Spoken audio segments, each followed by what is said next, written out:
trigonometric substitution. So, ito pala yung dapat mo matutunan. So, prerequisite ito bago mo matutunan yung case 4 ng integration of partial fractions.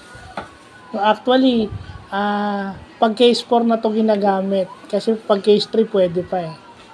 Diba? Pero, case 3 at case 4, pwede na to. Kaso, pag gagamit ka na ng case 4 at nasa case 4 ka na, kasi irreducible na yung case 4 ng integration of partial fraction. So, ito muna, bago ka matuto ng case 4 ng integration of partial fraction. So, ito daw yung evaluating integrals, pero yung radical form pinapalitan ng trigonometric functions. Yung radical form pinapalitan ng trigonometric form.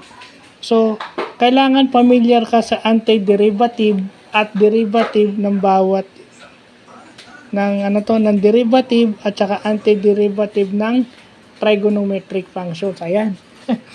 Kaya pala naalala ko yung sinasabi ni Sir Randy Soli sa amin dati, yung teacher ko sa trigonometry at yung teacher ko sa analytic geometry. Ang math, meron niyang sequence.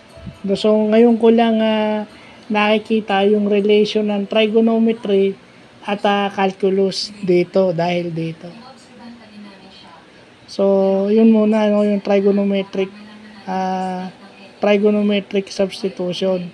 So, maganda at matutunan natin to. Ito yung topic sa math na kailangan nating malaman. So, yun lang po.